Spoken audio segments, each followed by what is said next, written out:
الحمدللہ رب العالمین والصلاة والسلام علی رسولہ محمد وعلی آلہ واصحابہ اجمعین اما بعد فاعوذ باللہ السمیع العلیم من الشیطان الرجیم بسم اللہ الرحمن الرحیم اذا وقعت الواقعہ لیس لوقعتها کاذبہ خافضۃ رافعہ۔ سورۃ الواقعہ ہے، مکہ میں نبی علیہ الصلاۃ والتسلیم پر یہ سورت نازل ہوئی۔ آپ صلی اللہ علیہ وسلم کا ارشاد آپ کو یاد ہوگا، جسے سیدنا ابن عباس رضی اللہ تعالیٰ عنہ روایت کرتے ہیں کہ ایک مرتبہ جناب رسول اللہ صلی اللہ علیہ وسلم کو سیدنا ابو بکر نے دیکھ کے عرض کیا، اللہ کے رسول اراکا قد شبتا، میں دیکھ رہا ہوں کہ آپ بوڑھے ہوتے جا رہے ہیں۔ تو قال، آپ نے پھر جواب میں فرمایا، شیبتنی ہود والواقعۃ والمرسلات عما یتساءلون واذا الشمس کورت، کہ مجھے سورہ ہود نے، سورہ الواقعہ نے، سورہ مرسلات نے، سورہ عما یتساءلون نے اور سورۃ اذا الشمس کورت نے بوڑھا کر دیا ہے۔ پھر اسی طرح امام احمد بن حنبل رحمۃ اللہ علیہ نے اپنی مسند میں سیدنا جابر بن سمرہ رضی اللہ تعالیٰ عنہ سے ایک روایت بیان کی ہے۔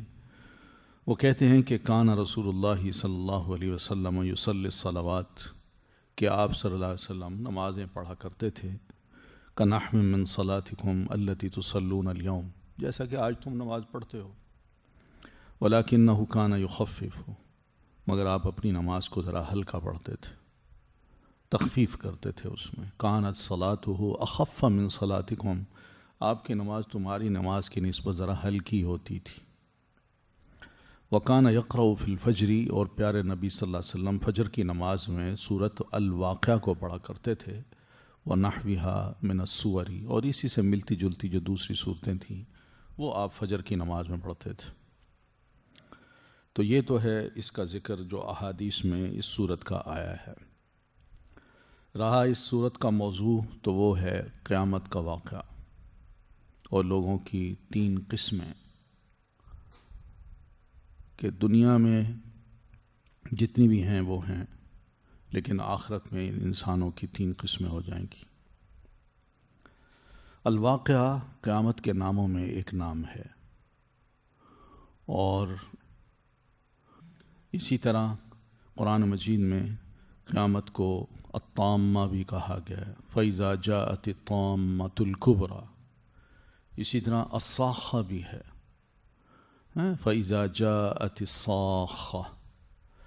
تو اسی طرح الواقعہ بھی قیامت کا ایک نام ہے۔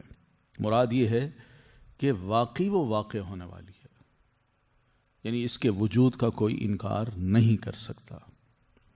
اذا وقعت الواقعہ، جب واقع ہو جائے گی واقع ہونے والی، یعنی سور پھونک دیا جائے گا اور قیامت قائم ہو جائے گی، اور پھر لیس لوقعتها کاذبہ، اس کے نہیں ہے اس کا واقع ہونا کوئی جھوٹ۔ یہاں جھوٹ سے مراد یہ ہے کہ کوئی یہ نہ سمجھے کہ واقع کیسے ہو سکتی ہے، اس کو تو روکنے والے بہت ہوں گے کہ قیامت نہ آئے، یا قیامت آ رہی ہو تو اس کو دور کر دیں، پھیر دیں، کہ یہ توڑ پھوڑ، یہ قیامت کا سما اس دنیا میں نظر نہ آئے۔ دنیا میں کوئی ایسی ہستی نہیں ہوگی جو آنے والی قیامت کو، وہ برپا ہونے والی قیامت کو روک سکے یا اس کو لوٹا سکے۔ خافضۃ الرافعہ، اور یہ قیامت پست کرنے والی ہے، بلند کرنے والی ہے۔ کچھ قوموں کو اللہ تعالیٰ نے قیامت کے روز پست کر دینا ہے۔ یہ وہ قومیں ہیں جو آج دنیا میں اپنے آپ کو بڑی شے سمجھتے ہیں، اور اسی طرح کچھ قومیں جو آج بڑی پست ہیں، کل قیامت کو اللہ تعالیٰ نے ان کو بڑا بلند کر دینا ہے۔ جن کو آج پست سمجھا جاتا ہے مگر نیک ہیں، مومن ہیں، اللہ تعالیٰ نے کل قیامت کو ان کو بڑا سرخرو کرنا ہے اور سب کے سامنے ان کے مقام کو بلند کرنا ہے۔ خافضۃ الرافعہ۔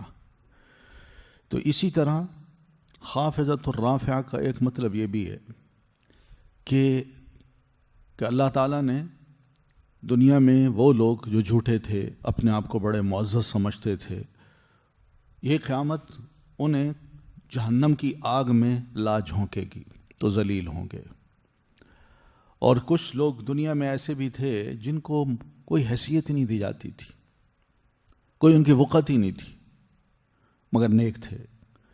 تو اللہ تعالیٰ ان کو جنت کے اعلیٰ مقامات پہ پہنچا کے ان کو بلند درجہ عطا کرے گا.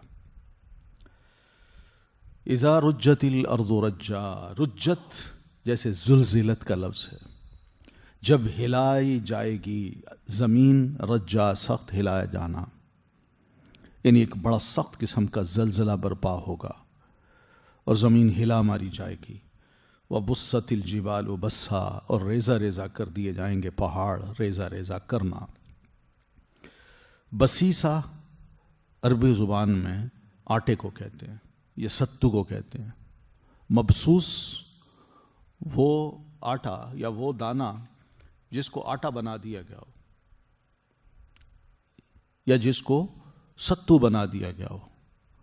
تو بین ہی اسی طرح پہاڑوں کا حال ہوگا کہ بست الجبال بسا، کہ پہاڑ توڑ پھوڑ کے بالکل ذرہ ذرہ، ریزہ ریزہ میں بدل دیے جائیں گے.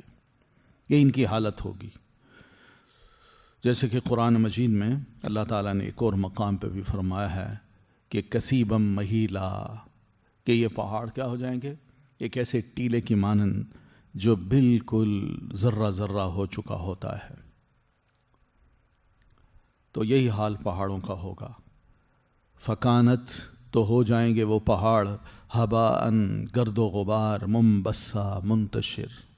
ہبا، یہ گرد و غبار جو ہم دیکھتے ہیں، لیکن اصل میں ہوا اس کو کہتے ہیں کہ ایک آگ جو بڑی دہک رہی ہو اور اندر سے شعلے مار رہی ہو، اور شعلے مارتے وقت اس کے اندر، آگ کے اندر، ان شعلوں میں ہمیں کچھ ذرات نظر آتے ہیں. تو وہ ذرات کیا ہوتے ہیں، وہ اڑتے ہیں، ادھر ادھر پھیلتے ہیں اور زمین پہ جا پڑتے ہیں اور ان کی کوئی وقت ہی نہیں ہوتی، جلے ہوئے. بین ہی اسی طرح ان پہاڑوں کی حالت ہوگی، ہوا بن جائیں گے. منبسا، منبسا، منبسا کہتے ہیں یعنی ایسے پہاڑ جو، یعنی ایسے ذرے جو ہر طرف پھیل جائیں گے، منتشر ہو جائیں گے، کوئی شے بھی پہاڑ کی باقی نہیں رہے گی. تو مطلب یہ ہے کہ پہاڑ روز قیامت اپنی جگہوں سے ٹل جائیں گے، ختم ہو جائیں گے، وہ ذروں میں بدل جائیں گے. اور کچھ طرح قرآن مجید میں ایک اور مقام پہ فرمایا کالعہن المنفوش، دھنی ہوئی رنگ برنگی جو کپاس ہوتی ہے، اسی طرح اس کا حال ہو جائے گا. وَكُنْتُمْ، اور ہو جاؤ گے تم، ازواجن، جماعتوں میں، ثلاثہ، تین، یعنی قیامت کے روز پھر تمہاری تین جماعتیں ہو جائیں گی. ازواج یہ بالکل اسی طرح کا لفظ ہے جیسے دنیا میں کہتے ہیں نا میاں بیوی، جوڑا. تو اسی طرح تم تین جوڑے بن جاؤ گے. ان میں دو جنت میں جائیں گے اور ایک دوزخ میں جائے گا. فَأَصْحَابُ الْمَيْمَنَةِ، پس دائیں ہاتھ والے، ما اصحاب المیمنہ، تو کیا ہیں وہ دائیں ہاتھ والے. یہ دائیں ہاتھ والے وہ ہیں جن کو قیامت کے روز ان کا نامہ اعمال دائیں ہاتھ میں دیا جائے گا اور یہ خوشی سے پکار اٹھیں گے، ہاؤ مقرؤ کتابیہ، لوگو آؤ میرا نامہ اعمال پڑھو. تو یہ دائیں ہاتھ والے بڑے خوش قسمت لوگ ہوں گے. وَأَصْحَابُ الْمَيْمَنَةِ، اور بائیں ہاتھ والے، ما اصحاب المشأمہ، کیا ہیں بائیں ہاتھ والے. یہ کیا ہیں کا جو سوال ہے نا، مراد یہ ہے کہ جنہیں دائیں ہاتھ میں نامہ اعمال مل گیا، ان کی خوشی کا، ان کی نجات کا اور ان کے چہروں کی رونق کا عالم کیا ہوگا، اس کا تم اندازہ نہیں کر سکتے. اور جن کے بائیں ہاتھ میں دیا جائے گا نامہ اعمال، ان کی ذلت اور رسوائی کا اور ان کی سزا کا کیا عالم ہوگا، وہ بیان نہیں کیا جا سکتا. وَكُنْتُمْ أَزْوَاجًا ثَلَاثًا. وَالسَّابِقُونَ السَّابِقُونَ، اور آگے بڑھنے والے تو آگے بڑھنے والے ہیں. تو یہ تین گروپ ہیں، اصحاب المیمنہ، اصحاب المشأمہ اور السابقون السابقون. تو یہ سابقون السابقون کی اب ذرا تفصیل آ رہی ہے. پہلی دو کو بس ذکر کر کے چھوڑ دیا ہے، آخری کا جب ذکر کیا تو اب اسی کی تفصیل آ رہی ہے کہ کون ہے سابقون سے مراد. کچھ علماء نے یہ لیا ہے کہ وہ لوگ مراد ہیں جو ایمان میں دوسروں سے سبقت لے گئے، عمل صالح کرتے رہے، جہاد کا جھنڈا انہوں نے اٹھایا کہ صرف اللہ کی راہ میں جہاد کرنا ہے، اور ہر دور میں یہ کام کرتے رہے تاکہ دین بھی محفوظ رہے اور دنیا کی سیاست بھی طریقے سے چلتی رہے. یہ ہیں السابقون السابقون. کچھ علماء کا کہنا ہے کہ السابقون سے مراد وہ لوگ ہیں جو اللہ کی اطاعت میں جب وقت آتا ہے کہ اللہ کا یہ حکم ہے اس کو ماننا ہے تو سب سے پہلے کر ڈالتے ہیں، وہ پیچھے نہیں رہتے. تو ان کو پھر اللہ کی رحمت سب سے پہلے نصیب ہوگی. اسی طرح کچھ علماء کا کہنا یہ ہے کہ السابقون السابقون سے مراد وہ لوگ بھی ہیں جو سب سے پہلے فجر کی اذان ہوتے ہی سب سے پہلے مسجد میں جا پہنچتے ہیں اور اللہ کی راہ میں کوئی بھی کام کرتے ہوئے سستی نہیں دکھاتے، بڑی تیزی سے وہ کام کر ڈالتے ہیں. کچھ علماء یہ کہتے ہیں کہ السابقون السابقون سے مراد وہ ہیں جو توبہ میں سبقت لے جاتے ہیں کہ وہ تو توبہ کرتا رہے گا، میں ابھی کر دوں، اور پھر نیک عمل کرتے ہیں. وَسَارِعُوا إِلَى مَغْفِرَةٍ مِّن رَبِّكُمْ أُولَٰئِكَ يُسَارِعُونَ فِي الْخَيْرَاتِ وَهُمْ لَهَا سَابِقُونَ. سیدنا ابن عباس رضی اللہ تعالی عنہما فرماتے ہیں کہ یہ سابقون السابقون یہ چار لوگ ہیں.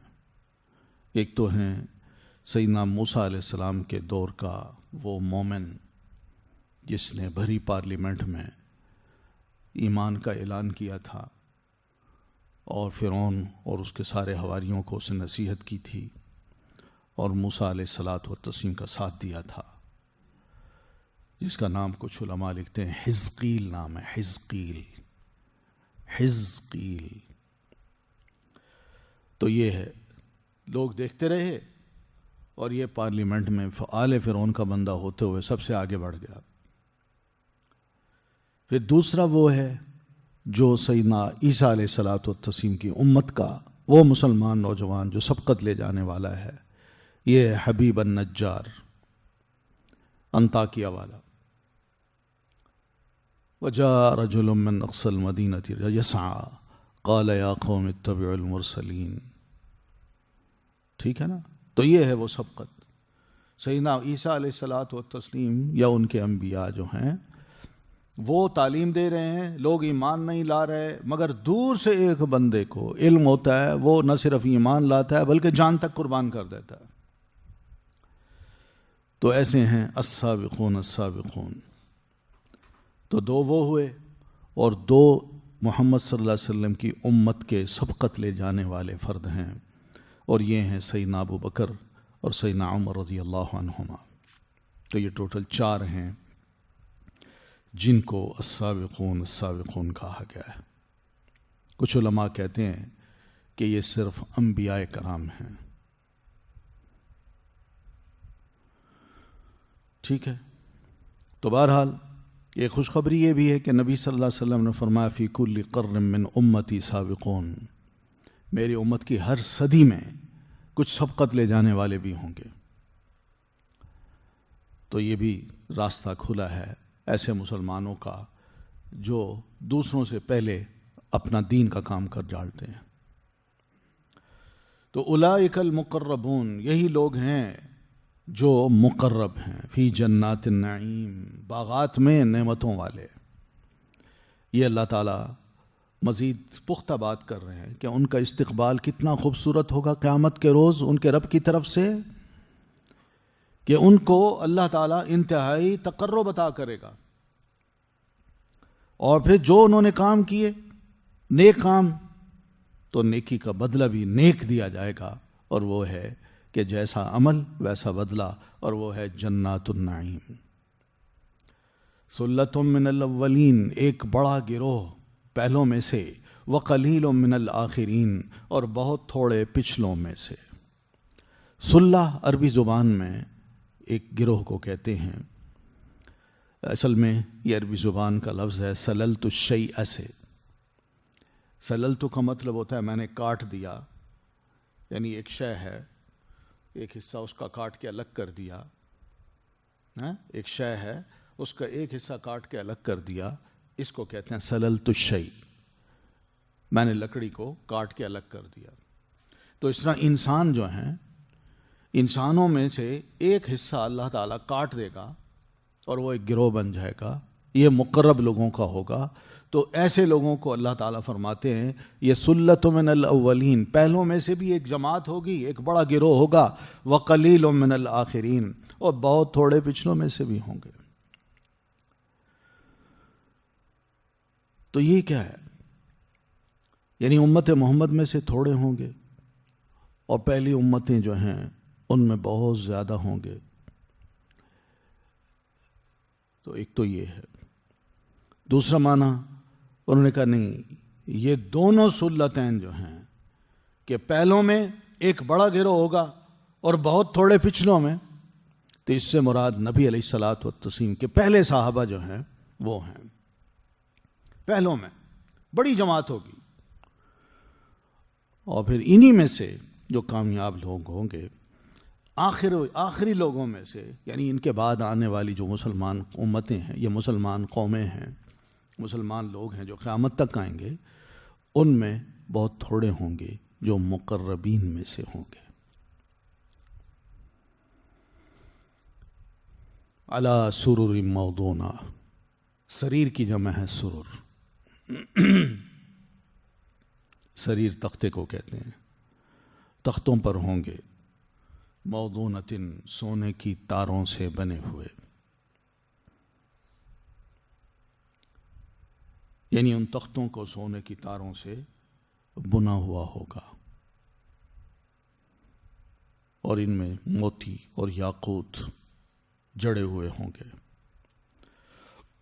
وزن، موزونہ کا روٹ ہے واو زاد نون. وزن کا مطلب ہے کہ ایسا بننا جو ڈبل ہو.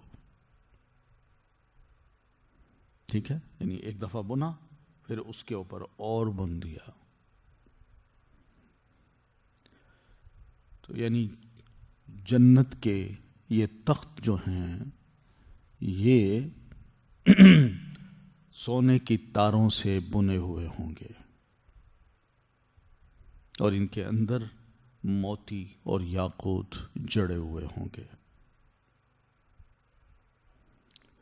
مراد یہ ہے کہ ان مقربین کے جو تخت ہیں وہ بڑے ہی خوبصورت، بہت ہی خوبصورت. پھر متکئین، وہ تکیہ لگائے ہوئے ہوں گے، علیہا، ان پر، متقابلین، آمنے سامنے. آمنے سامنے سے مراد یہ کہ ان کے چہرے ایک دوسرے کے سامنے ہوں گے، کوئی کسی کے پیچھے نہیں ہوگا. تو اس سے پتہ چلا کہ ہر کوئی ایک دوسرے کے چہرے کی طرف دیکھ رہا ہوگا، کوئی کسی کی گردن کی طرف نہیں دیکھے گا. پتہ یہ چلا کہ جنت میں یہ لوگ آپس میں کیسی زندگی گزار رہے ہوں گے. بہت خوبصورت ان کا رہن سہن ہوگا، بڑے اچھے اخلاق والے ہوں گے، اور پھر اسی طرح ان کی محبت میں بھی بڑی صفائی ہوگی، خالص محبت ہوگی.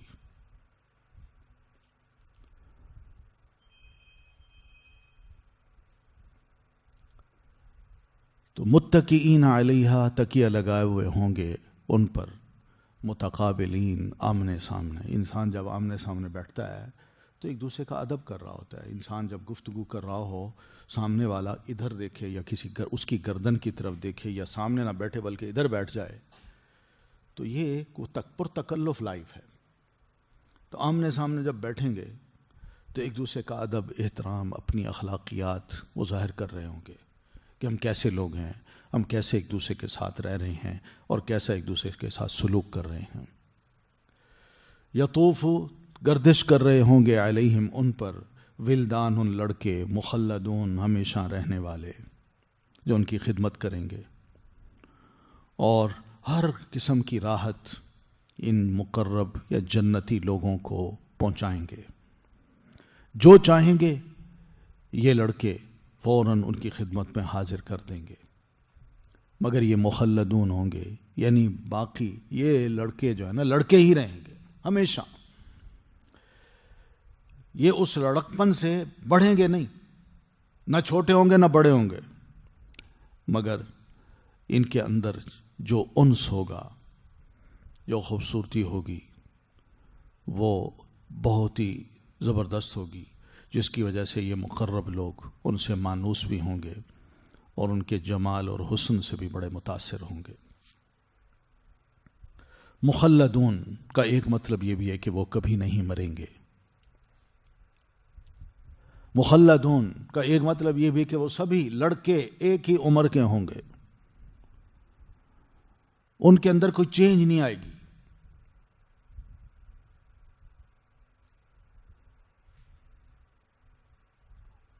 بِأَكْوَابٍ، 7 پیالوں، وَآبَارِيقٍ اور سراہیوں کے، وَكَأْسٍ اور ساغر، مِن مَّعِين بہتی شراب کے۔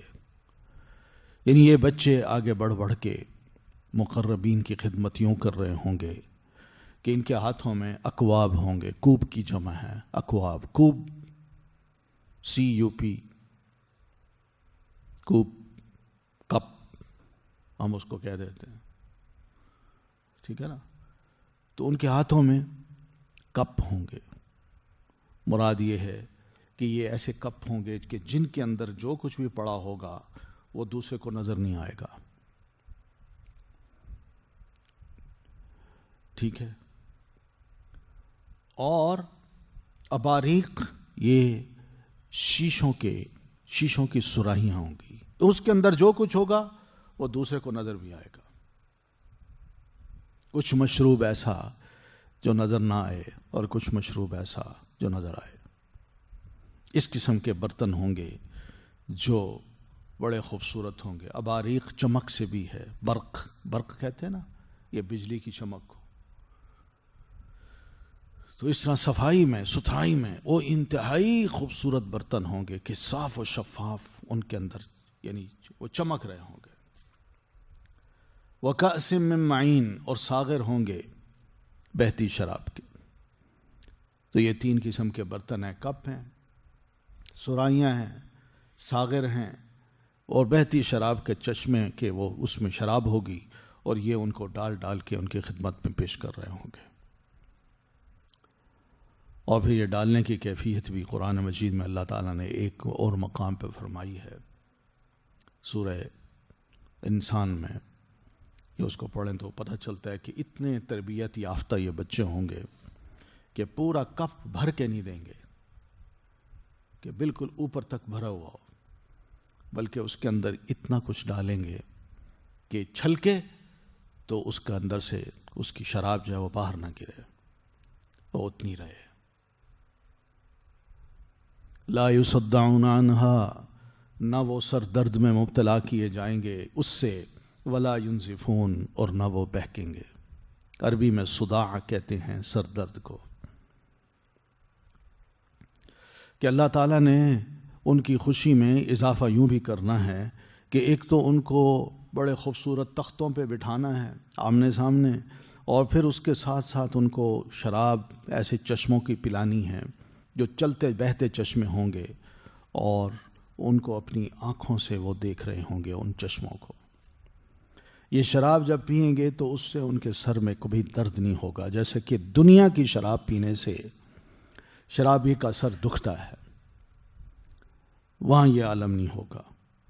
نام ایک ہی ہے، مگر دنیا کی شراب کا جو کام ہے وہ یہی ہے کہ انسان پیتا ہے تو صرف غم بھلانے کے لیے، درد کو وقتی طور پر دور کرنے کے لیے، اپنے آپ کو بے فکر کرنے کے لیے، مگر سر درد ہوتا ہے اس کا، وہ بہک جاتا ہے، ہوش میں نہیں رہتا، بک بک کرتا ہے۔ مگر آخرت کی جو شراب ہے اس کا ٹیسٹ، اس کا رنگ اور اس کی لذت یہ بالکل مختلف ہے دنیا کی شراب سے، کہ اس کے پینے سے نہ تو سر میں کبھی درد ہوگا اور نہ ہی وہ بہکیں گے، یعنی بہکی باتیں بھی نہیں کریں گے، ہوش میں ہوں گے۔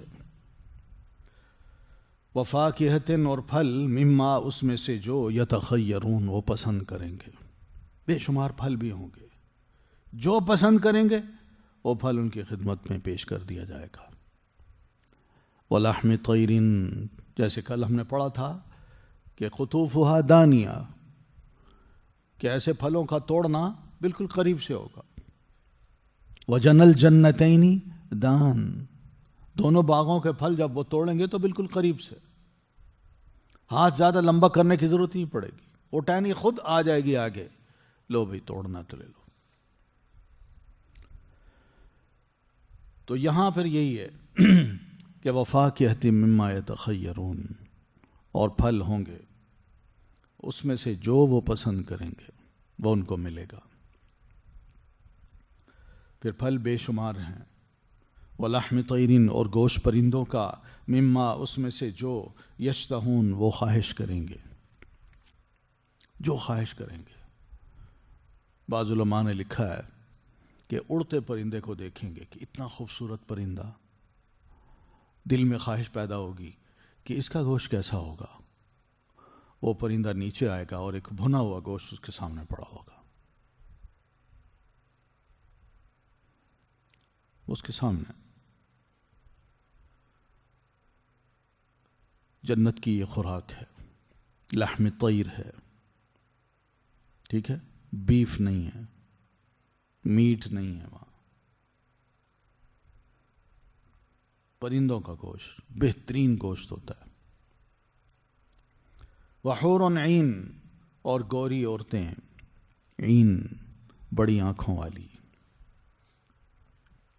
یہ بھی اللہ تعالیٰ ان کو نصیب کرے گا۔ حور عربی زبان میں سفیدی کو کہتے ہیں، حواری کا جو لفظ ہے وہ بھی اسی سے ہے۔ وہ دھوبی تھے، کپڑے سفید کیا کرتے تھے، تو اس لیے ان کو حواری کہا گیا۔ یا وہ ساتھی تھے جو خلوص دل کے ساتھ سیدنا عیسیٰ علیہ الصلاۃ والتسلیم کے ساتھ مل گئے، اس طرح ان کو حواری کہا گیا۔ تو حور کا لفظ بھی اسی سے ہی ہے۔ وحور عین، اور حور ہوگی عین، بڑی آنکھوں والی۔ تو یہ بھی ایک بہت بڑی نعمت ہے جو اللہ تعالیٰ نے ان کو نصیب کرنی ہے۔ تو حور کہتے ہیں اصل میں یہ آنکھ کے اندر کی جو سفیدی ہے اس کو کہتے ہیں حور، یعنی آنکھوں کی یہ سفیدی انتہائی سفید ہو اور اندر کا جو وہ قرنیہ ہے وہ انتہائی کالا ہو، ایسی آنکھ بڑی خوبصورت ہوتی ہے۔ تو یہ اللہ تعالیٰ نے صرف آنکھ کی بات کی ہے، آنکھ کی، ٹھیک ہے نا۔ یہ آنکھ انسان کو کتنا متاثر کرتی ہے مرد جانتے ہیں۔ تو صرف آنکھ کی اگر اللہ تعالیٰ نے اتنی تعریف کر دی ہے تو اندازہ کیا جا سکتا ہے پھر پورا جسم کیسے ہوگا۔ تو یہ مطلب ہے اس کا، وحور عین۔ کو یہ نہ کہے کہ بھئی حور عین، آنکھ کا تو ذکر کیا، باقی وجود کا ذکر نہیں کیا۔ بس آنکھ کی خوبصورتی سے اندازہ کیا جا سکتا ہے کہ پھر باقی کیا کچھ ہوگا۔ اور کل ہم نے کچھ احادیث پڑھی تھیں جس میں نبی علیہ الصلاۃ والتسلیم نے حور عین کا کچھ تفصیلات بتائی بھی ہیں۔ اور یہ کیسی ہیں؟ کأمثال اللؤلؤ المکنون، جیسے موتی چھپے ہوئے، یعنی ایک قیمتی موتی ہوتا ہے نا، اس کو سونار یا زرگر کیا کرتا ہے، اس کو چھپا کے رکھتا ہے کہ ارد گرد کی ہوا نہ لگے۔ بہنی اسی طرح اللہ تعالیٰ نے بھی ان حوروں کو چھپا کے رکھا ہوا ہے، ارد گرد کی ہوا نہیں لگ رہی۔ آنے والا جب اس کو دیکھے گا تو اس کو واقعی محسوس ہوگا کہ بڑا قیمتی موتی ہے جو اللہ تعالیٰ نے انتہائی صاف، شفاف، تازہ چھپا کے جیسے رکھا ہو، ہوا تک نہیں لگی اس کو۔ جزاء بما كانوا يعملون، یہ بدلہ ہے اس کا جو تھے وہ عمل کرتے، دنیا میں جو بھی عمل کیے اللہ تعالیٰ نے ان کا بدلہ کل قیامت کو اسی صورت میں دینا ہے کہ اللہ ان کو فرماتے کہ دنیا میں رہتے ہوئے میری اطاعت کرو، یہ نیکیاں کرو، تو وہ اطاعت بھی کرتے رہے، نیکیاں بھی کرتے رہے، گناہوں سے بچتے رہے. تو یہ اللہ تعالیٰ نے آج ان کو یہی بدلہ دینا ہے، مقرب بھی بنانا ہے، جنت جیسی نعمتوں بھری جنت بھی نصیب کرنی ہے، اور پھر جنت کی نعمتوں میں جہاں پھل ہیں، گوشت ہے پرندے کا، وہاں حوریں بھی ہیں. لا یسمعون فیہا، نہیں وہ سنیں گے اس میں لغون کوئی لغو بات، ولا تأثیما، اور نہ کوئی گناہ کی بات. لغو کا مطلب ہر وہ بات جو فضول ہو، جس کا کوئی فائدہ نہ ہو، باطل. اور تعصیم سے مراد یعنی ایسی بات جو ایک دوسرے کو گناہ گار کر دے.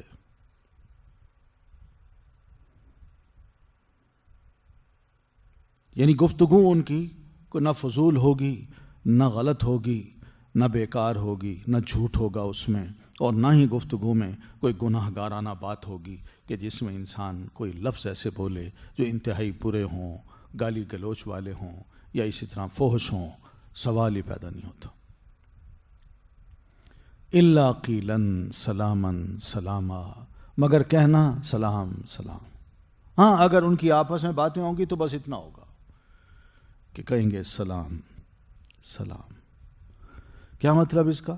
یعنی ایک دوسرے کو وہ سلام کریں گے، فرشتے بھی سلام کریں گے، ان کا رب بھی ان کو سلام کرے گا، اور خود بھی ایک دوسرے کو سلام کریں گے.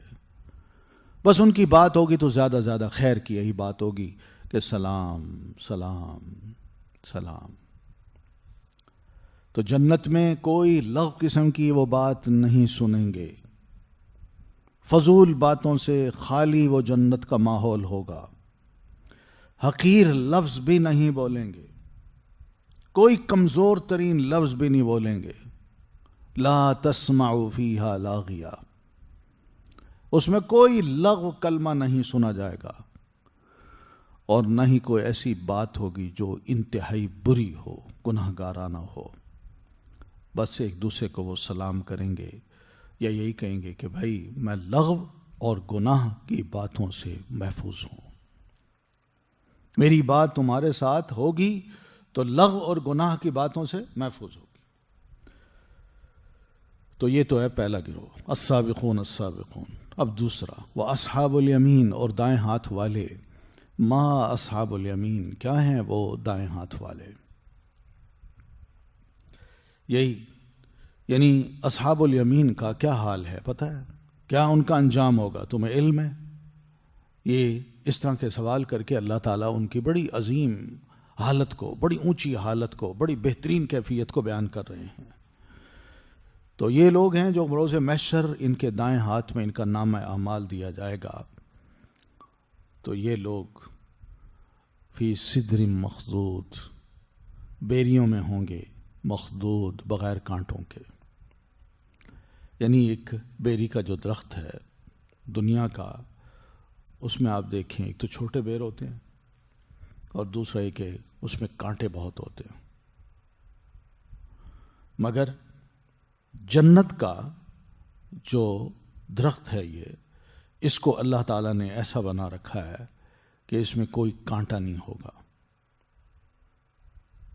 بلکہ جنت میں اس درخت کے ہر کانٹے پہ اللہ تعالیٰ نے کوئی نہ کوئی پھل جو ہے نا وہ بنا رکھا ہوگا، پیدا کر رکھا ہوگا. یہ بات اس لیے کی ہے کہ جو عرب کا ماحول تھا نا، ذرا آپ اس کو سامنے رکھ لیں. صحرائی لوگ ہیں اور آتے جاتے ہیں، درخت ملتے نہیں، اگر ملتے بھی ہیں تو یہی بیری کا درخت، اور بیری کا درخت ہے یا کیلے کے پھول درخت ہیں یا کھجور کے درخت ہیں.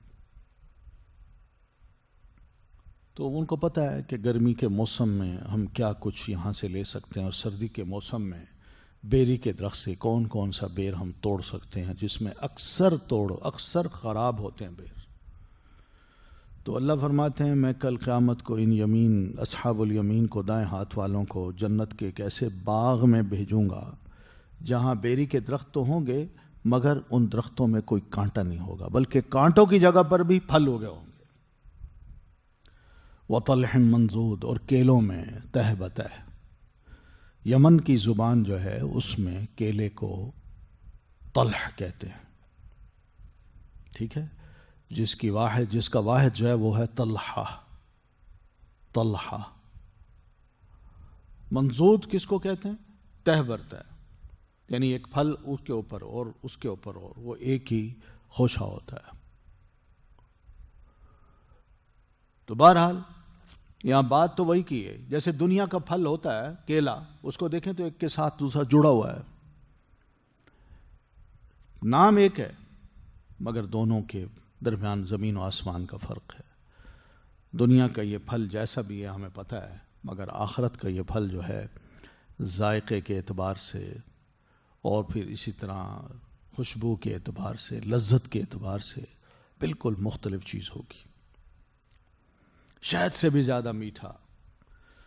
وَظِلٍّ مَمْدُودٍ، اور سایوں میں لمبے،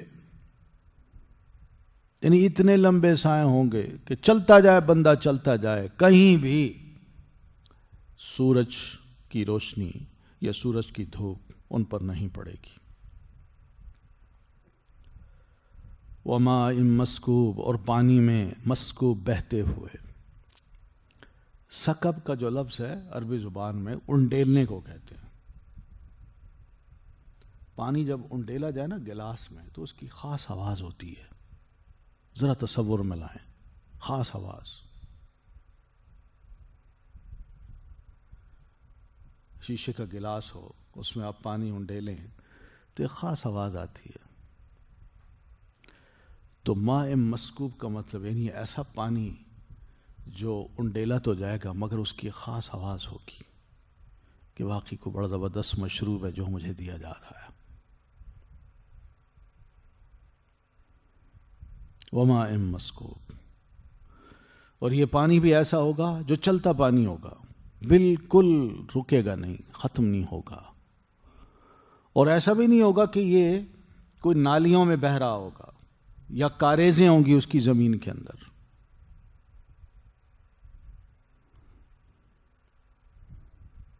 بالکل ختم نہیں ہوگا یہ پانی۔ تو عرب لوگ جو تھے یہ بہرحال دیہاتی لوگ تھے، صحرائی لوگ تھے، گرم علاقوں میں رہنے والے تھے۔ ان کے علاقوں میں جو نہر ہوتی تھی یہ بھی بہت ہی قیمتی شے ہوتی تھی۔ وہ کسی نہر پر جب پہنچتے تھے تو دور دراز کا سفر کر کے تالاب پہ پہنچتے تھے، یا پھر کوئی کنواں ہوتا تھا، ان کو پتہ تھا کہ کنویں میں ڈول بھی لٹکانا پڑتا ہے اور معلوم نہیں تھوڑا سا پانی ملتا ہے، کبھی کنواں خشک بھی ہو جاتا ہے۔ تو ایسی صورت میں ان کے سامنے نہر کا ذکر کرنا کہ پانی ایسا جو بہتا ہوا ہوگا، ان کے لیے بڑی خوشی کا سبب ہے، بہت بڑی نعمت ہے۔ پھر وفاکہۃ کثیرہ، اور پھلوں میں بکثرت، خوب پھل ملیں گے جنت کے اس مقام میں جہاں اصحاب الیمین ہوں گے۔ لا مقطوعۃ، نہ ختم ہونے والے، ولا ممنوعہ، اور نہ روکے جانے والے، یعنی یہ پھل ایسے ہوں گے جو کبھی ختم نہیں ہوں گے۔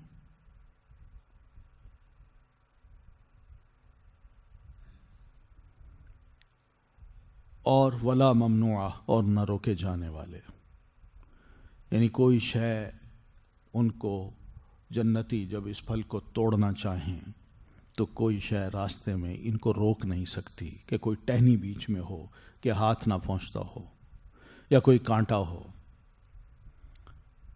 یا کہیں چبھ نہ جائے، اس لیے میں نہیں توڑتا، یا دور ہے، نہیں، ولا ممنوعہ، اور نہ وہ روکے جانے والے ہیں، بالکل قریب ہوں گے۔ وَفُرُشٍ مَرْفُوعَةٍ، اور بستر یا نشست گاہوں میں اونچی،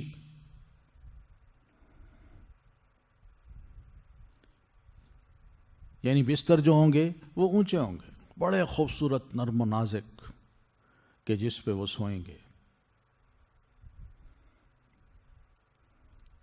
اور یہ بستر جو ہیں یا یہ جو نشست گاہیں ہیں یہ جو ہی یا تو یہی ہے کہ جو ہی بیٹھیں گے لیٹنے کے لیے تو وہ اونچے ہو جائیں گے، یا پھر بیٹھیں گے تو ان کو یوں محسوس ہوگا کہ جتنے نیچے تخت بچھے ہوئے ہیں ان سب سے اوپر ہے یہ ہے مطلب۔ تو یہ ایسے نشست گاہیں ان کی ہوں گی جو اونچی ہوں گی، یہ تختوں سے الگ ہے، اور اس کا مطلب بستری ہے۔ انا انشأناہن، بے شک ہم نے پیدا کیا ہم نے انہیں، انشاء نئے سرے سے پیدا کرنا۔ اب بستر کے ساتھ اب بیوی کا ذکر اللہ نے کر دیا ہے کہ بستر بھی اونچے اٹھے ہوئے، تختوں کی مناسبت، تختوں کے مقابلے میں یہ بستر اونچے ہوں گے سونے کے لیے، مگر ساتھ سونے والی جو بیویاں ہوں گی وہ کون ہوں گی؟ کہ انا انشأناہن انشاء، کہ ہم نے پیدا کیا ہوگا انہیں نئے سرے سے پیدا کرنا۔ اس سے بعض علماء نے یہ مطلب لیا ہے کہ دنیا کی یہ بیوی ہے جو اللہ تعالیٰ نے کل اس کو اس جنت میں نصیب کرنی ہے، مگر نیک ہو بیوی، اور یہ بیوی جنتی حوروں سے بڑھ کر زیادہ کہیں خوبصورت ہوگی، اور اللہ تعالیٰ نے ان کو اثر نو پیدا کرنا ہے۔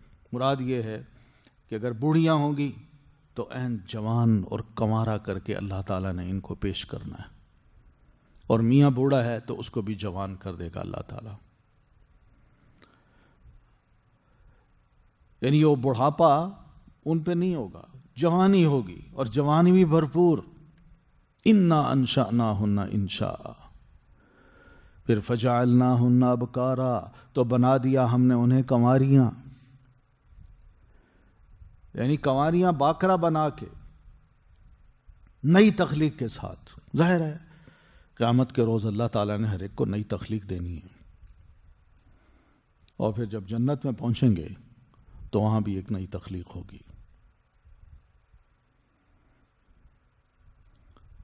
تو یہ اللہ تعالیٰ کر سکتے ہیں۔ فجعلناہن ابکارا، تو بنا دیا ہم نے انہیں کنواریاں، بوڑھی کئی بچوں کی ماں، قیامت کے روز وہی بیوی نیک جو میاں کے ساتھ رہی، اس کو عین جوان کر کے کنوارا بنا کے اللہ تعالیٰ نے اس کو اس کے ساتھ رکھنا ہے۔ اور یہ کون ہوں گی؟ عرباً، خاوندوں کی پیاریاں، اترابا، ہم عمر۔ عرب، عروب کی جمع ہے۔ عروب ایک ایسی عورت کو کہتے ہیں جو اپنے خاوند کو خوب چاہنے والی ہو، اپنے خاوند سے محبت کرنے والی ہو۔ عرب کہا کرتے تھے وہ اس عورت کو جو اپنے خاوند کے ساتھ بڑا اچھا معاملہ کرتی اور اس کے ساتھ خوب محبت کرتی، تو کہا کرتے تھے انہا لعربہ، کہ یہ عورت جو ہے نا عربہ ہے، یعنی اپنے خاوند سے خوب محبت کرنے والی ہے، اس کا پورا خیال کرنے والی ہے، اس کو خوش کرنے والی ہے۔ اترابا، ترب کی جمع ہے۔ ترب، ترب کہتے ہیں کہ جن کی ایک جیسی عمر ہو، سن پیدائش ایک جیسا ہو،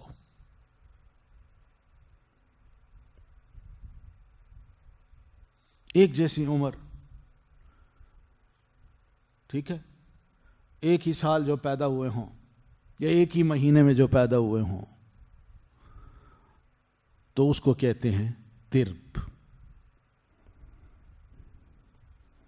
تو کچھ علماء نے اب اس کے معنی یہ بھی کیے ہیں کہ عرب ایسی خاتون کو کہتے ہیں جو اپنے خاوندوں کو خوب چاہنے والی ہوں، اور اسی طرح ان کے خاوند اپنی بیوی کو خوب چاہنے والے ہوں۔ یہ ہے صحیح معنوں میں عاشق معشوق،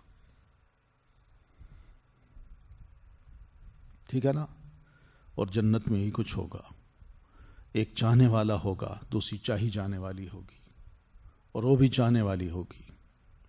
یہ ہے عرب کا مطلب صحیح، اور اترابا ہم عمر۔ تو بہرحال ان بیویوں کا ذکر اس لیے اللہ تعالیٰ نے کیا ہے کہ جنت میں میں نے ان کو ایسے مقام پہ رکھنا ہے کہ ان کے بیڈز اوپر ہوں گے، یہ وہاں ان کی بیویاں ہوں گی، اور جنتیوں کی عمر جو ہے یہ بھی نبی علیہ الصلاۃ والتسلیم نے فرمائی ہے.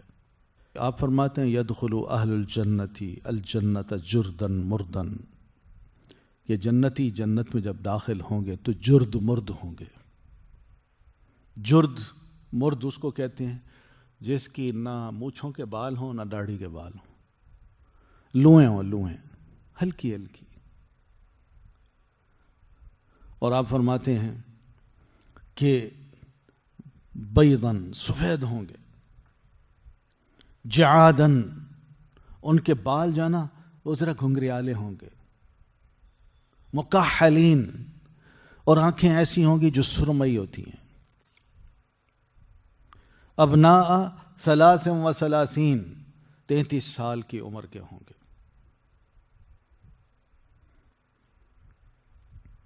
وَهُمْ عَلَى خَلْقِ آدَمَ 60 ذِرَاعًا، اور آدم علیہ السلام کی تخلیق جیسے اللہ نے پیدا کی ہے کہ ان کا جو قد کاٹ تھا وہ 60 بازو کا تھا، تو اتنے لمبے ہوں گے وہ. تو یہ ہے انسان کی جنت میں عمر اور قد کاٹ اور جسمانی حالت جو پیارے نبی صلی اللہ علیہ وسلم نے بتا دی. تو یہ سب نعمتیں کن کے لیے ہوں گی؟ لِأَصْحَابِ الْيَمِينَ، دائیں ہاتھ والوں کے لیے. سُلَّةٌ مِّنَ الْأَوَّلِينَ، ایک بڑا گروہ ہوگا پہلوں میں سے. وَسُلَّةٌ مِّنَ الْآخِرِينَ، اور ایک بڑا گروہ ہوگا پچھلوں میں سے. تو یہ دو گروہ ہیں جو کہ ہم جان چکے. تو یہاں بھی یہی مراد لے لیجئے کہ پہلوں سے مراد یہ تو پہلی امتوں کے لوگ، اور ایک بہت بڑی جماعت اس امت کی وہ بھی اصحاب الیمین میں شامل ہوگی. یا پھر پہلوں کا قصہ چھوڑ دیجئے، اس امت کی بات کی جا رہی ہے کہ نبی علیہ الصلاۃ والتسلیم کے دور میں جو صحابہ تھے یا آپ کے بعد کی جو نسلیں ہیں 1 2 3 خیر القرون جو ہیں، ان میں سے ایک بڑی جماعت جنت کی اصحاب الیمین میں شامل ہوگی. اور بعد میں قیامت تک آنے والے مومنوں میں بھی ایک بڑی جماعت ہوگی جو جنت میں اصحاب الیمین میں جا شامل ہوگی. اللہ تعالی ہمیں بھی ان میں شامل کرے. وَأَصْحَابُ الشِّمَالِ، اور بائیں ہاتھ والے. ما اصحاب الشمال، کیا ہیں وہ بائیں ہاتھ والے؟ یعنی قیامت کے روز ان کا حال کیا ہوگا، کتنی بری حالت ہوگی، کیا کچھ ان کے لیے سزائیں ہوں گی، کیا ذلت ہوگی، کیا رسوائی ہوگی، کیا کچھ ان کے لیے عذاب تیار کیا گیا ہوگا. مت پوچھو. ما اصحاب الشمال فی سموم، سخت گرم ہوا میں، وحمیم، اور کھولتے پانی میں. دوزخ میں جب جائیں گے تو انتہائی سخت گرم ہوا ہوگی، جسم کو جلا ڈالنے والی.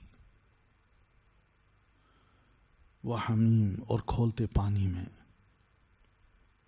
ابلتا پانی. سخت گرم ہوا بدن کے مساموں میں داخل ہوگی، انگ انگ کو جلائے گی. یعنی دوزخ کی آگ اور اس کی لپٹ. اور سخت گرم پانی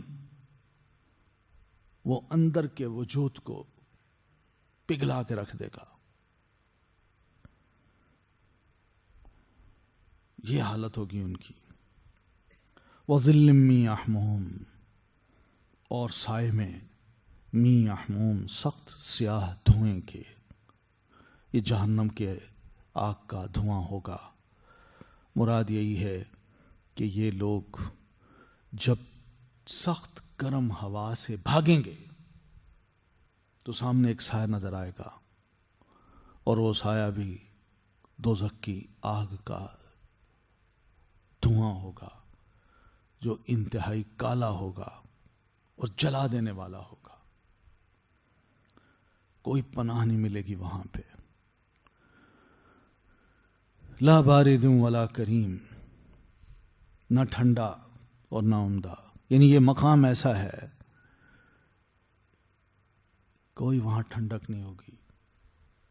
اور یہ مقام ایسا ہے کہ جس کو دیکھ کے آنکھ مطمئن ہو. یہ بھی ناممکن ہے، بلکہ آنکھ کو یہ منظر بہت ہی برا لگے گا. یا پھر وہ اس سائے کی طرف بھاگیں گے، سائے میں وَظِلٍّ مِّن يَحْمُومٍ، یہ سمجھیں گے کہ سایہ ہے اور اس سائے میں جائیں گے تو وہ نہ ٹھنڈا ہوگا اور نہ عمدہ ہوگا، یعنی وہاں پہنچ کے ان کو راحت ملے، کوئی خیر ملے، اس کی بجائے عذاب ہی عذاب ہوگا. انہم، بے شک وہ، کانو تھے وہ، قبل ذالک، پہلے اس سے، مترفین، خوشحال. اس مقام پر کیوں پہنچے وہ؟ ایسے ذلیل کیوں ہو رہے ہیں آج؟ وجہ یہ ہے کہ ان کو یہ سزا اس لیے ملی کہ یہ دنیا میں بڑے عیش سے رہتے تھے،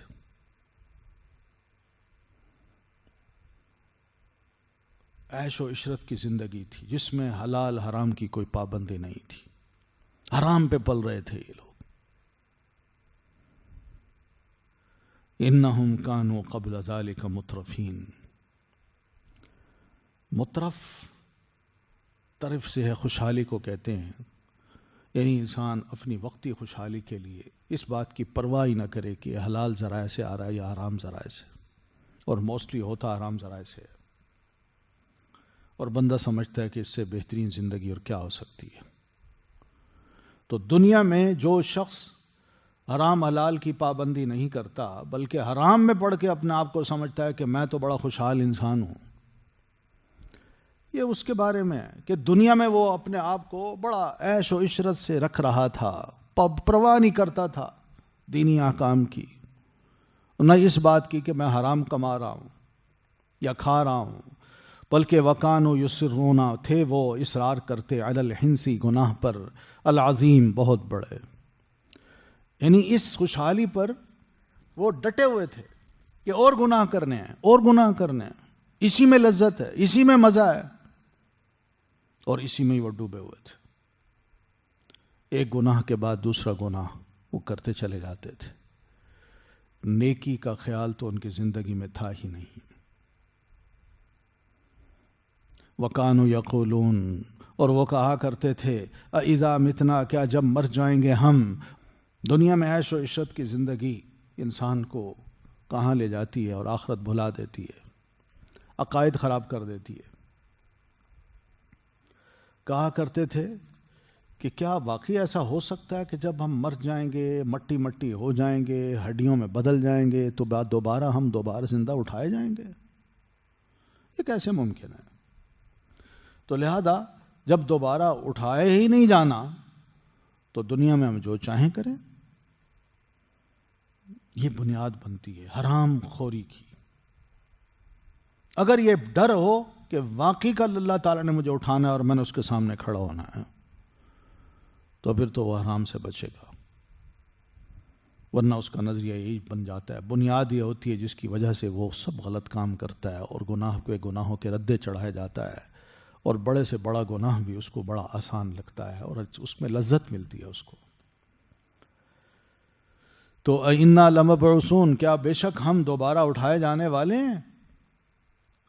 کیا بھلا آباؤنا الاولون، آباء و اجداد ہمارے پہلے بھی، یعنی وہ بھی اٹھائے جائیں گے، وہ تو کبھی کے ختم ہو گئے. تو بس یہ بنیاد بنتی تھی ان کی عیش و عشرت کی زندگی کی اور حرام خوری کی.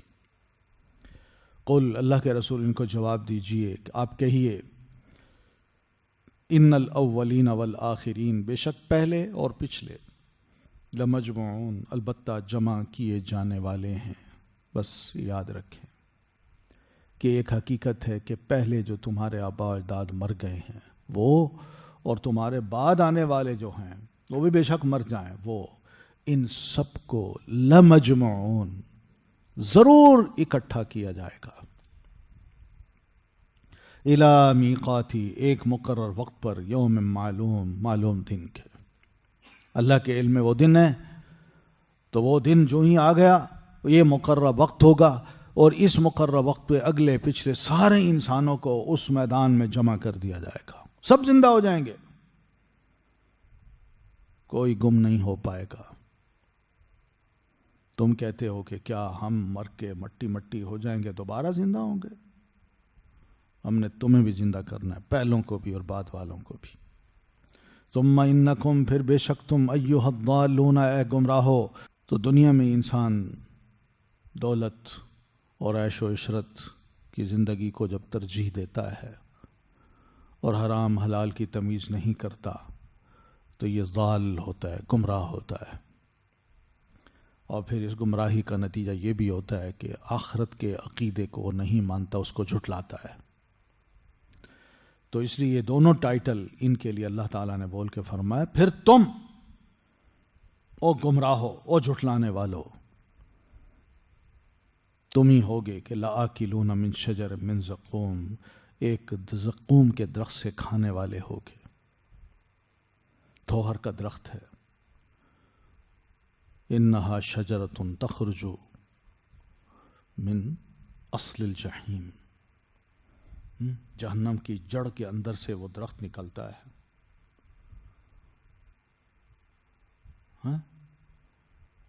تو یہ درخت انتہائی کڑوا، اس کی کڑواہٹ کا یہ عالم ہے کہ اسی درخت کا ایک قطرہ اس زمین پہ گر جائے تو زمین کی ہر شے بدبودار بھی ہو جائے اور کڑوی بھی ہو جائے۔ تو تم ضرور کھانے والے ہو ایک درخت سے زقوم کے، فمالئون، پھر بھرنے والے ہو، منہا، اس سے، البطون، پیٹوں کو۔ یہی تمہاری خوراک ہوگی وہاں۔ یہاں تو تھور کے جو درخت ہے اس کو تم کہتے ہو یہ زہر ہے، مگر قیامت کے روز جہنمیوں کی یہی خوراک ہوگی، وہ اسی کو کھائیں گے، اسی سے اپنا پیٹ بھریں گے، نگلا نہیں جا سکے گا۔ فشاربون علیہ من الحمیم، پھر اس کو کھانے کے بعد لگے گی پیاس، اور جب پیاس لگے گی تو پھر پینے والے ہو اس پر کھولتے پانی کو۔ تمہاری پیاس بجھانے کے لیے کھولتا پانی تمہیں دیا جائے گا۔ فشاربون، پھر پینے والے ہو، شرب الہیم، پینا پیاسے اونٹ جیسا۔ پھر اس گرم کھولتے پانی کو جب تم پیو گے تو ایسے پیو گے جیسا ایک پیاسا اونٹ پانی پیتا ہے۔ پیاسا اونٹ پانی میں منہ جب ڈالتا ہے نا تو اڈیک لگاتا ہے، وہ جب کھینچتا ہے نا تو کھینچتا ہی چلا جاتا ہے وہ۔ تو اس طرح ان لوگوں کو مثال یہ دی تاکہ یہ اونٹ کا جو پانی پینا ہے اس کے انداز کو اچھی طرح سمجھ سکیں کہ ایک جنگل صحرا میں کئی کئی دن تک چلنے والا اونٹ جو ہے جب پانی پہ آتا ہے تو پانی کو وہ کس طرح پیتا ہے، کتنا پیاسا ہوتا ہے وہ۔ تو بالکل تمہارا حال بھی یہی ہوگا۔ فشاربون شرب الہیم ھذا نزلہم، یہ ہوگی مہمانی ان کی، یوم الدین، دن بدلے کے۔ قیامت کا دن یوم الدین ہے نا، جو دنیا میں کام کیا اس کا بدلہ وہاں ملنا ہے، تو وہ یوم الدین میں ان کی مہمانی ایسی ہوگی۔ آؤ جہنم کے مہمان بنو، جہنم ہی ٹھکانا ہے، یہ جہنم کا کھانا ہے، یہ جہنم کا پینا ہے۔ بس یہ ذلیل کرنے کے لیے لفظ بولے گئے ہیں، ھذا نزلہم یوم الدین، ورنہ یہ مہمانی ہے، یہ تو سزا ہے۔ وجہ یہ ہے کہ یہ جہاں بھی دنیا میں جاتے مہمان بن جاتے تھے، بڑی عزت ہوتی تھی، ہر قسم کے کھانے ان کو پیش کیے جاتے تھے۔ تو اللہ نے فرمایا میرے ہاں بھی پھر تمہاری یہ مہمانی یوں تیار ہوگی۔ نحن خلقناکم، ہم نے پیدا کیا تمہیں، فلولا تصدقون، پس کیوں نہیں تم تصدیق کرتے۔ یہاں بتایا اللہ تعالیٰ نے کہ پیدا کرنے والے ہم، مگر افسوس کہ تم اس کی تصدیق نہیں کرتے کہ واقعی اللہ ہمیں جو پیدا کرتا ہے وہ مار بھی سکتا ہے، اور جو مارتا ہے وہ جلا بھی سکتا ہے، اور جو وہ یہ کہہ رہا ہے کہ تم قیامت کے روز دوبارہ اٹھائے جاؤ گے تو وہ یہ کر سکتا ہے، تو اسی کی تصدیق کرنی ہے۔ مگر افسوس یہ ہے کہ ہم نے تمہیں پیدا کیا، تم کچھ نہیں تھے، تو ہم نے تمہیں بنا دیا، تو اس کو تو تم مانتے ہو، لیکن جب ہم یہ کہتے ہیں کہ تمہیں موت دے کے اللہ نے دوبارہ پیدا کرنا ہے تو اس کو تم مانتے نہیں۔ یہ اصل شکوہ ہے اور کچھ نہیں۔ اگر مانتے ہوتے تو پھر اللہ کا کہنا بھی مانتے، تو انسان کے دماغ دنیا میں آ کے ٹیڑھے ہو جاتے اور ٹیڑھی سوچ کو اپنا لیتا ہے، اس طرح کے اعتراض کرتا ہے کہ جب ہم مر جائیں گے، مٹی مٹی ہو جائیں گے، ہڈیوں کا پنجر بن جائیں گے، کیا دوبارہ ہم زندہ ہوں گے؟ کیا ہمارے پچھلے آباء و اجداد بھی زندہ ہوں گے؟ یہ افسوس ہے انسان پر۔ اللہ فرماتے ہیں افرأیتم، کیا بھلا دیکھا تم نے، ما تمنون، جو تم منی ٹپکاتے ہو، انتم، کیا تم، تخلقون ہو، تم پیدا کرتے ہو اسے، ام نحن الخالقون، یا ہم ہیں پیدا کرنے والے؟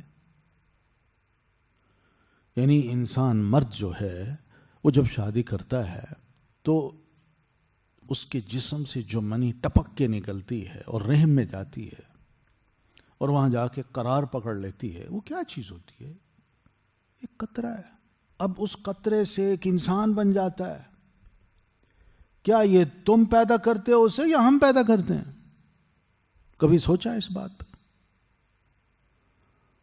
تم بعث کا اور حساب کتاب کا انکار تو کرتے ہو کہ اندیکھی چیزیں ہم نہیں مان سکتے،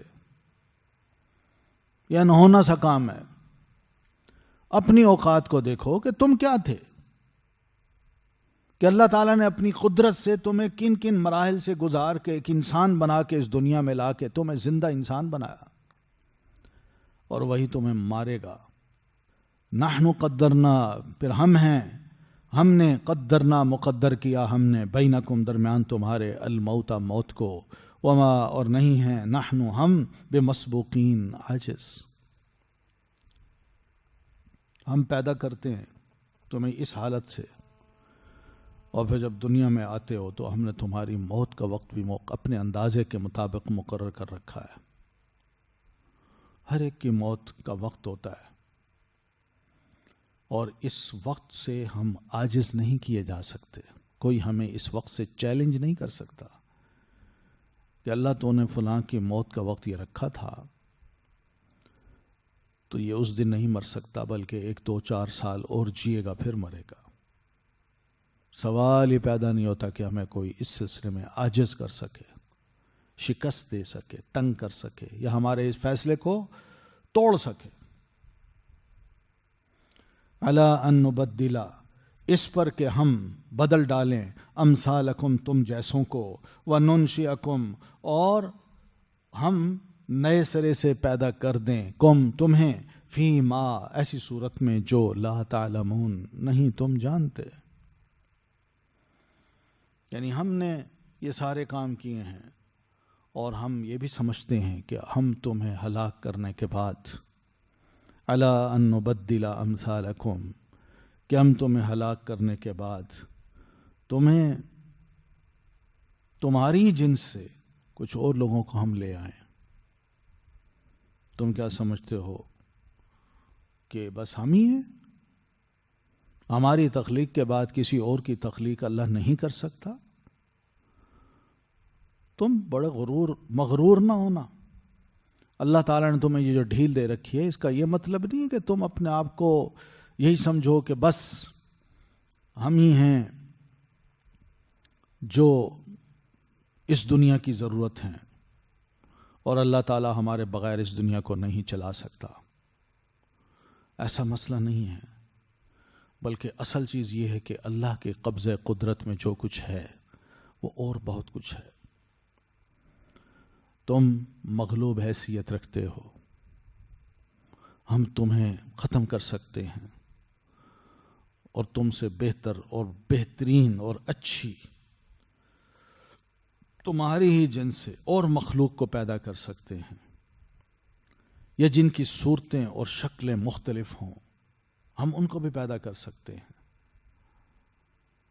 الا ان نبدل امثالکم، تم جیسے ہوں یا پھر تم سے بہتر اور اچھی جسم اور شکل کے وہ مالک ہوں. وَلَقَدْ عَلِمْتُمْ، اور البتہ تحقیق تم جانتے ہو، النشأۃ الأولیٰ، پیدائش پہلی کو، فلولا تذکرون، تو کیوں نہیں تم نصیحت پکڑتے. یعنی تم جانتے ہو کہ جب ہم پیدا نہیں ہوئے تھے تو کیا تھے، کیا ہماری حالت تھی. یا آدم علیہ الصلاۃ والتسلیم کو ہم نے جب پیدا نہیں کیا تھا تو تمہارا وجود ہی نہیں تھا. تو یہ نشأۃ الاولیٰ کہ جب تمہارا وجود نہیں تھا، پھر اس کے بعد ہم نے ایک نطفے کو پیدا کیا، پھر اس نطفے کے بعد یہ مختلف سٹیجز سے، علقہ اور مضغہ، اس سب سٹیجز سے گزرنے کے بعد تم ایک انسان بن گئے. اپنی پہلی حالت کو بھی دیکھو اور بعد میں بدلتی حالت کو بھی دیکھو. فلولا تذکرون، تو کیوں نہیں تم نصیحت پکڑتے، کیوں نہیں سمجھتے کہ ہماری اوقات واقعی کچھ نہیں. بڑے تعجب کی بات ہے کہ تم بعد میں، ہم نے جب تمہیں یہ کہا کہ ہم تمہیں دوبارہ بھی پیدا کر سکتے ہیں مار کے، تو اس پہ تو تمہیں بڑا تعجب ہوا. لیکن اپنی پہلی پیدائش پہ، جب کہ تم کچھ نہیں تھے اور ہم نے تمہیں کچھ بنا دیا، اس پہ تمہیں تعجب نہیں ہوتا. تم پہلی بعد والی پیدائش کو تو جھٹلاتے ہو اور اپنی پہلی پیدائش کو نہیں جھٹلاتے. کم از کم بیلنس نظریہ تو ہو نا. جو ہو گیا وہ خود بخود ہو گیا، اور جو آئندہ ہوگا اس کے بارے میں تم یہ کہہ دو یہ ناممکن ہے. فلولا تذکرون، تو کیوں نہیں تم نصیحت پکڑتے کہ جو اللہ ہمیں پہلے کچھ نہیں تھے اور کچھ نہ سے کچھ بنا سکتا ہے، تو یہی کل کو ہمیں مار کے دوبارہ کیوں نہیں بنا سکتا. یہ وہ نصیحت ہے جو انسان کو اپنی پہلی پیدائش سے ہی مل جاتی ہے کہ واقعی اللہ تعالیٰ مار کے دوبارہ زندہ کر سکتا ہے، تو اس کا عقیدہ درست ہو سکتا ہے. افرائیتم، کیا بھلا دیکھا تم نے، ما تحرسون، جو تم بوتے ہو. ایک اور دلیل اللہ تعالیٰ نے دی ہے. جو باس بعد الموت کے منکر ہیں، جو دوبارہ اٹھنے کو یقینی نہیں سمجھتے، اللہ نے ایک اور دلیل دی ہے. اللہ فرماتے ہیں بتاؤ یہ زمین جہاں تم اپنے بیجوں کو پھینکتے ہو، اور کیا یہ بیج تم اگاتے ہو؟ اس کے اندر سے جو پھل پودے نکلتے ہیں، جو برانچز شاخیں بنتی ہیں، اور اسی طرح دانے نکلتے ہیں، کیا یہ تم اگاتے ہو یا ہم اگاتے ہیں؟ بس اسی سے اندازہ کر لو. یا صرف تمہارا کام یہی ہے کہ بیجوں کو ڈال دینا اور پھر بعد میں زمین خود بخود شق ہوتی ہے اور اس کے اندر سے بہت کچھ نکل آتا ہے؟ یہ بیج کس نے بنایا؟ پھر یہ پھاڑتا کون ہے زمین کو؟ پھر یہ پودا زمین سے جب نکلتا ہے اور بڑھتا ہے، اس کی شاخیں نکلتی ہیں، اس کے اندر پھول پیدا ہوتے ہیں، اور پھولوں میں پھر دانے وغیرہ نکلنا شروع ہو جاتے ہیں. یہ کون کرتا ہے؟ تم کرتے ہو یا ہم کرتے ہیں؟ تم یہاں تو اقرار کرتے ہو کہ واقعی اللہ تعالیٰ کی ہستی ہے جو یہ کام کرتی ہے، تو پھر موت کے بعد زمین سے دوبارہ نکلنے کے تم منکر کیوں ہو؟ یہی تمہارا بیج تو ہوتا ہے، تمہارے وجود کا بیج زمین میں تو پڑا ہوتا ہے. اگر ایک دانے کو اللہ پھاڑ کے اس کے اندر سے ایک پورا پودا نکال سکتا ہے، تو تمہیں زمین میں دفن کرنے کے بعد کیا دوبارہ تمہیں پیدا نہیں کر سکتا؟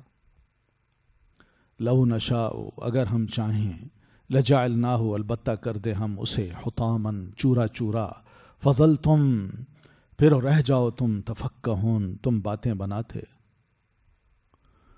یعنی یہی تمہاری تیار فصل ہو اور ہم ایک ٹھنڈی ہوا اس پہ بھیج دیں یا طوفانی بارش بھیج دیں، اور وہ تمہاری اس پوری کھیتی کو جلا کے چلی جائے، اور تم صبح جب اٹھو تو دیکھو سب کچھ جل چکا ہے، پودے مر چکے ہیں، اور کچھ دنوں کے اندر وہ بالکل جھک کے خشک ہو کے چورا چورا ہو جاتے ہیں. تم یہ سب کچھ دیکھتے ہو، فضل تم تفکہون، تو رہ جاؤ گے تم باتیں بناتے. کچھ یہ کہے گا او جی طوفان آیا جس کی وجہ سے بڑی تباہی ہوئی، کچھ یہ کہے گا جی گرمی بہت پڑی جس سے فصلیں جل گئیں، کوئی باتیں یہ بنائے گا کہ او اچھا اصل مسئلہ یہ تھا کہ ٹھنڈ بہت پڑی ہے جس کی وجہ سے ان کی جڑیں خشک ہو گئی ہیں. یہ باتیں تم بناؤ گے، لیکن اصل جو چیز کیا ہے وہ ہم کرتے ہیں. یہ کام ہمارے ہیں. ہم اسی طرح چاہیں تو تمہیں بھی مار کے مٹی میں پہنچا کے ریزہ ریزہ کر دیتے ہیں. تو ایسی صورت میں بھی تم باتیں بناتے ہو کہ ایسا کیوں ہوا، یہ بندہ کیوں مرا، جوان تھا، ابھی تو اس نے بڑے کام کرنے تھے. انا لمغربون، بے شک ہم البتہ تاوان ڈالے گئے ہیں. ان باتوں میں ایک بات تمہاری یہ بھی ہے کہ یہ دیکھیے جی ہم اللہ کو نہیں مانتے تو اللہ ہمیں یہ سزا دیتا ہے، ہماری محنت پہ پانی پھیر دیتا ہے. گویا کہ اس نے ہمیں سزا دے کے ہم سے سارا ٹیکس لے لیا، ہماری فصل کو تباہ کر دیا. منکر اور بے ایمان جو ہیں وہ اپنے منہ سے اسی طرح کی باتیں نکالتے ہیں. وہ کبھی یہ نہیں سوچیں گے کہ ہماری نافرمانی، ہماری غلط حرکتیں، ہمارے الٹے کام یہ اس کی سزا ہے، ہماری بے ایمانی، ہمارے غلط عقائد اور نظریات یہ اس کی سزا ہے. اور اللہ تعالیٰ ہمیں سمجھانا چاہتا ہے کہ یہ کام اگر دنیا میں تمہارے ساتھ کر سکتا ہوں تو آخرت میں بھی ہو سکتا ہے. ہونا تو یہ چاہیے کہ ایسے کاموں سے ایک عقل مند انسان بڑے سبق لیتا ہے اور اپنے نظریات کو درست کر لیتا ہے، بلکہ وہ الٹی باتیں کرتا ہے، اعتراضات جھاڑتا ہے، اللہ کے اس فیصلوں پر غصے ہوتا ہے. بل نحن محرومون، بلکہ ہم تو محروم کر دیے گئے ہیں. یہ اصل بات ہے کہ تم تعجب بھی کرتے جاؤ، اپنے آپ کو ملامت بھی کرتے جاؤ، شرمسار بھی ہوتے جاؤ، اور اس کے ساتھ ساتھ یہ بھی کہتے جاؤ کہ ہم تو اصل میں محروم کر دیے گئے ہیں، ہم سے سب کچھ چھین لیا گیا، اب ہمارے پاس کوئی مال نہیں، ہمارا کوئی حصہ نہیں، ہم بڑے بد نصیبے لوگ ہیں. افرأیتم، کیا بھلا دیکھا تم نے، الماء پانی کو، الذی وہ جو، تشربون تم پیتے ہو، اانتم کیا تم، انزلتموہ اتارتے ہو تم اسے، من المزنی بادل سے، ام یا نحن ہم ہیں، المنزلون اتارنے والے. ایک اور دلیل دی ہے کہ تم بعث بعد الموت کو نہیں مانتے، دوبارہ جی اٹھنے کو نہیں مانتے. آؤ ہم تمہیں ایک دلیل اور دیتے ہیں جو تمہارے سامنے سب کچھ ہوتا ہے. آسمان سے جب پانی اترتا ہے اور اس پانی کو تم پیتے ہو، کنویں سے نکال کے، چشموں سے نکلا ہوا یہ پانی یا دریائی پانی، جیسا بھی ہے، جو پانی تمہیں نصیب ہوتا ہے، یہ تم جب پیتے ہو کبھی سوچا ہے کہ پانی کہاں سے آیا ہے؟ آؤ ہم تمہیں بتاتے ہیں. کیا تم اتارتے ہو اس پانی کو بادل سے، یا ہم اتارنے والے ہیں؟ بھلا بتاؤ کون بادل کو اٹھا کے لایا؟ کون دریاؤں کی موجوں سے اٹھاتا ہے سحاب؟ تو سمندر کی جو موج ہوتی ہے اس سے کون ہے جو بادلوں کو اٹھاتا ہے، پھر بادلوں کو چلاتا ہے اور مختلف جگہوں پہ جا کے اس کو برساتا ہے. یہ پانی اکٹھا ہوتا ہے کبھی دریا کی صورت میں، کبھی زمین کے اندر جذب ہو کے، پھر وہ کنووں کی صورت میں یا چشموں کی صورت میں انسانوں کو نصیب ہوتا ہے صاف اور شفاف پانی. اللہ فرماتے ہیں یہ اصل میں اترتا تو بادل سے، تو یہ بادل سے کون اتارتا ہے، تم یا ہم؟ اگر اس پانی کو ہم نہ اتاریں یا اتاریں بھی صحیح تو لو نشاء جعلناہ اجاجا، اگر ہم چاہیں تو بنا دیں اسے سخت کھارا، فلولا، پس کیوں نہیں، تشکرون، تم شکر کرتے، کڑوا کھارا پانی بنا دیں کہ تم پی نہ سکو، اور اگر پیو بھی صحیح تو تمہارے جسم کو، میدوں کو، اور میدے کے اندر اور بہت سی بیماریوں کو وہ جنم دے۔ تو یہ صاف و شفاف پانی جو تمہیں نصیب ہو رہا ہے، میٹھا پانی جو ہم آسمان سے اتنے بڑے بندوبست کرنے کے بعد اتارتے ہیں اور زمین کے خزانوں میں اس کو جمع کر دیتے ہیں، اور تمہیں صاف ستھرا تازہ پانی نصیب ہوتا ہے، کبھی یہ پی کے شکر ادا کیا ہے؟ تم تو شکر ادا نہیں کرتے، ورنہ ہم اس پانی کو چاہیں تو کڑوا کسیلا بنا دیں، کھارا پانی بنا دیں، تم پی نہ سکو، کلی تک نہ کر سکو۔ تو یہ سب ایک دوران ہے، تو اس دوران میں آپ اندازہ کر لیجئے کہ اگر سمندر کا پانی بخارات بن کے اٹھتا ہے تو نظر نہیں آتے یہ بخارات، پھر بادلوں کی شکل میں یہ بادل اٹھتے ہیں اور ہوائیں ان کو ادھر ادھر بکھیر دیتی ہیں، اور پھر پانی مختلف جگہوں پہ برستا ہے۔ یہ سارے بندوبست کون کر رہا ہے؟ اور پھر زمین کو جو فائدہ ہوتا ہے وہ الگ ہے، کتنا کچھ زمین سے نکلتا ہے۔ تو یہ سب کام نیست اور ہست تھے، ایک شے نہیں تھی، ہو گئی، یہ اللہ کرنے والا ہے۔ تو بہنی تم نہیں تھے، آج تم ہو، اسی طرح کل کو نہیں ہوگے، مر جاؤ گے تو قیامت کو اللہ تعالیٰ تمہیں دوبارہ زندہ کر سکتا ہے۔ افرائیتم، کیا پھر دیکھا تم نے، النارا، آگ کو، یعنی یہ جو آگ ہے جسے تم سلگاتے ہو اور ان میں چیزوں پکاتے ہو، ہانڈیاں وہ بناتے ہو، اور پھر اسی طرح گوشت بھونتے ہو، تاپتے ہو، تو یہ جو درخت آگ ہے، کبھی سوچا ہے انتم انشأتم شجرتھا، کیا تم نے پیدا کیا درخت اس کا، یا ہم ہی ہیں نحن المنشئون، پیدا کرنے والے، یعنی اس کی ابتدا ہم نے کی یا تم نے کی؟ بلکہ ہم ہی نے بنایا، اس درخت کو بھی ہم نے بنایا، اس کے اندر یہ صلاحیت بھی ہم نے رکھی، ٹھیک ہے؟ تو عرب ورلڈ میں اس وقت دو قسم کے درخت ہوتے تھے، ایک مرخ نام کا ہوتا تھا اور دوسرا عفار نام کا۔ مرخ میم را خا، اور عفار عین فا الف را، عفار۔ تو ان دونوں درختوں کی الگ الگ ٹہنیاں لے کے جب ان کو ایک دوسرے پہ رگڑتے تھے تو رگڑنے سے آگ نکلتی تھی، تو یہ آگ جو ہے اس سے وہ جلاتے بھی تھے لکڑیاں، اور اس سے تاپتے بھی تھے، چیزیں بھی پکاتے تھے، اور اسی طرح بھونتے بھی تھے چیزیں۔ تو اللہ فرماتے ہیں یہ دونوں الگ الگ درخت جو ہم نے بنائے ہیں، یہ کیا تم نے بنائے؟ ان کے اندر صلاحیت تم نے رکھی یا ہم نے رکھی؟ کبھی سوچا؟ ایک شے بظاہر لگتی ہے درخت ہے، مگر اس کے اندر آگ، رگڑ سے اللہ تعالیٰ آگ پیدا کر دیتا ہے۔ ایک درخت ہو لکڑی والا اور لکڑی سے آگ نکلے، یہ ممکن ہے؟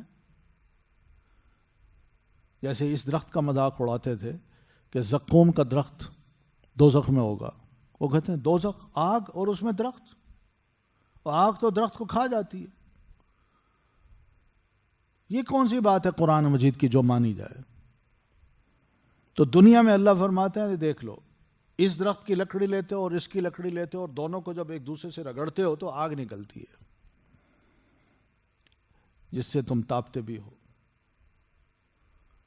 یہاں تو تم سب اپنی آنکھوں سے دیکھ رہے ہو، اور دوزخ کی بات کرتے ہیں، دوزخ کی سزاؤں کی بات کرتے ہیں تو تم اس کا مذاق اڑاتے ہو۔ اس لیے ہم تم سے سوال کرتے ہیں انتم انشأتم شجرتہا، کیا پیدا کیا تم نے درخت اس کا، ام نحن المنشئون، یا ہم ہیں پیدا کرنے والے، ہم ہیں، ہم نے یہ صلاحیت اس کے اندر رکھی ہوئی ہے۔ اس طرح دوزخ اور دوزخ کی ہر وہ چیز جو اس کے اندر ہوگی ہم نے ہی وہ پیدا کی ہے، ہم نے اس کے اندر یہ صلاحیت رکھی ہے۔ دنیا میں انسان کو آگ لگے وہ جل کے کوئلہ ہو جاتا ہے، مگر اللہ تعالیٰ نے دوزخ کی آگ اور انسان کے جسم کو قیامت کے روز ایسے بنانا ہے کہ آگ انسانی جسم کو جلائے گی، لیکن جو ہی اس کا پورا جسم کی سکن جل جائے گی اللہ تعالیٰ نے دوبارہ وہ سکن پیدا کر دے گی، ایک کے بعد دوسری، ایک کے بعد دوسری، سزا پہ سزا، سزا پہ سزا، اذیت پہ اذیت، مگر لوگ ہیں مذاق اڑاتے ہیں۔ اللہ فرماتے ہیں نحن جعلناها، ہم نے بنایا اسے تذکرتاً، ایک نصیحت، ومتاعاً، اور فائدے کی چیز، للمقوین، مسافروں کے لیے۔ اسی درخت کو ہم نے ایک بڑی نصیحت کا سبب بنا دیا، اگر کوئی سوچنے والے سوچیں تو ان کو سمجھ آ سکتی ہے کہ واقعی اللہ تعالیٰ کی قدرت ہے جو کار فرما ہے کہ ایک درخت ہے، لکڑی ہے، لکڑی، اس کے اندر سے آگ نکلتی ہے، یہ کس نے پیدا کر رکھی ہے صلاحیت؟ اسی سے انسان کو بڑا درس مل سکتا ہے۔ اس طرح اپنے اندر کے اپنے وجود کو بھی انسان دیکھے اور اسی وجود سے بھی بہت سی نصیحتیں حاصل کر سکتا ہے۔ پھر اس آگ کا ایک فائدہ یہ بھی ہے کہ مسافروں کے لیے بھی اس میں ایک وقت تک فائدہ ہے، ایک فائدے کی چیز ہے کہ مسافر راہ چلتے ہوئے رات کو کہیں بھی آگ جلا کے بیٹھ جاتے ہیں، دور دراز انسان قافلے یا کوئی بندہ سفر کر رہا ہو، اس کو آگ نظر آئے تو اس کو ایک خوف نظر آتی ہے کہ یہاں پر کچھ لوگ ہوں گے، میں جاؤں ان سے پوچھوں یا ان کے درمیان رات گزار لوں اور صبح میں وہاں سے چلا جاؤں گا۔ فسبح بسم ربک العظیم، پس تسبیح کیجئے نام کی اپنے رب کے جو نہایت عظمت والا ہے۔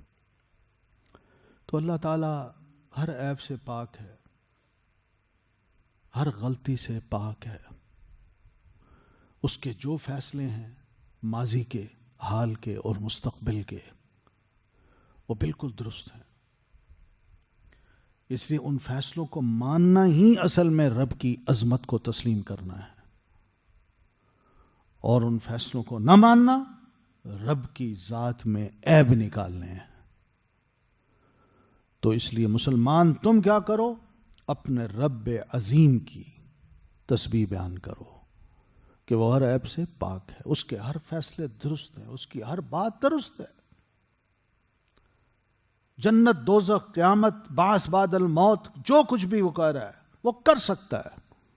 سبحانک اللہم و بحمدک، اشہد ان لا الہ الا انت، استغفرک و اتوب الیک۔